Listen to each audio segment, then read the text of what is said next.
Hi class. I'm here to go over the discussion questions that refer to Edgar Allan Poe's The Raven. The first few questions reference poetic devices: alliteration, assonance, and onomatopoeia. Alliteration, of course, is the same letter or sound at the beginning of a word, as in curious, quaint, weak, weary. Assonance, the repetition of a vowel sound, a sound within a word: nevermore, Lenore, and weak and weary, which kind of covers both of those. Onomatopoeia refers to the formation of a word from the sound associated with what that word's named for, with the word's meaning. A lot of times we think of that in reference to noises or animal sounds, words like zap, boom, animal sounds, moo, meow. And we do see these repetitions in the poem The Raven as well, as in whispered, muttered, rapping, tapping. Actually sounds like someone's knocking. The narrator, or the speaker of the poem, is trying to relax. He's reading a book, kind of fallen asleep in his study. The word he hears repeated is nevermore, by a raven, of course. Raven appears perched upon a bust of Pallas. And you get the footnote in your text that Pallas is the goddess of wisdom in the arts.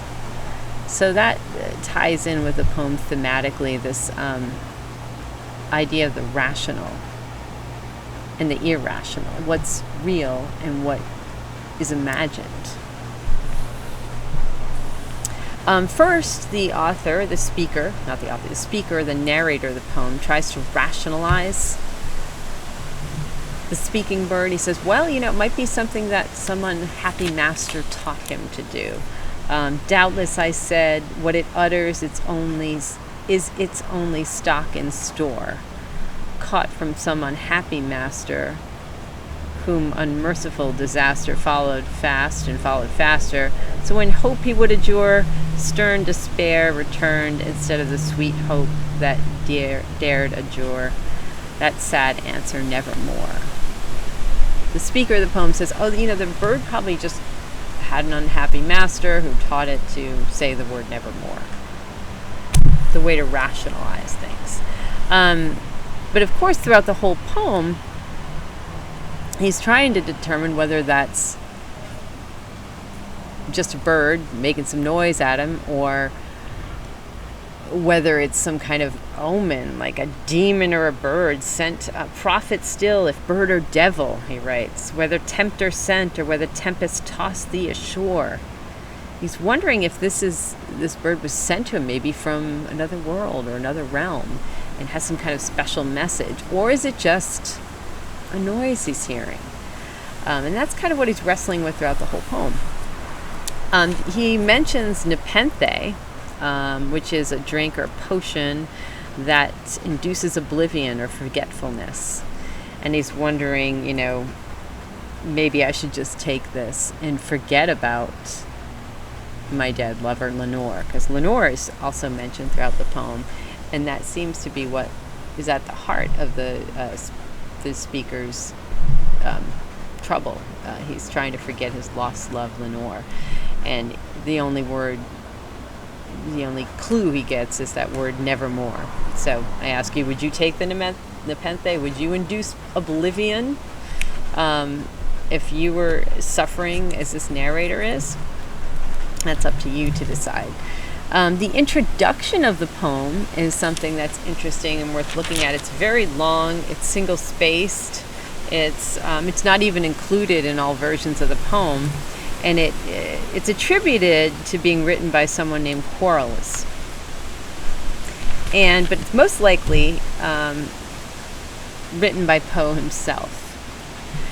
And the introduction to the poem explains the rhyme scheme of the poem. It explains why it's such a musical, wonderful piece of work. Now, who would do that? Who would write that, do you suppose? It's attributed to like an editor, some nameless person, but most likely Poe himself wrote this. Why would an author do that? Why would an author try to explain his or her work, or explain why his poem is so great or her poem is so wonderful? Have we seen this before in our writing this semester? I think we have. Writers at heart are deeply egotistical, and they need to express themselves that way. Anyway, that's my opinion about why that introduction is there. And sometimes, people read a poem and they're like, oh, this is just a bunch of sappy crap. Why are we looking at this? And then the poet will come in and explain it to you. So that's, a little bit about poems, poetry, writers. We've read about that before. Remember Ben Franklin's The Way to Wealth, in which he talks about hearing his own words repeated from another. Now, with Annabel Lee, we again hear a lot of the musicality that we hear in The Raven, a lot of these sort of lullaby-like sing-songy verses. And yet this is another poem that one could also categorize as a poem of necrophilia, loving the dead. In this poem, the speaker opines the loss of his beautiful Annabel Lee, who's buried in a sepulcher in this kingdom by the sea. She's buried somewhere near the sea. Why did she die? The angels were jealous, so they killed her. That's why she died. Now, how do Poe's and Bryant's views of death differ? Well, Poe is clearly sentimental, expressing emotion in his poems. And his poems are about very specific people, too, a lost love, at least the two that we looked at. And Bryant, of course, takes a more stoic view of death. One sees it as very natural, one to be accepted and not feared, not raged against. Poe, quite the opposite.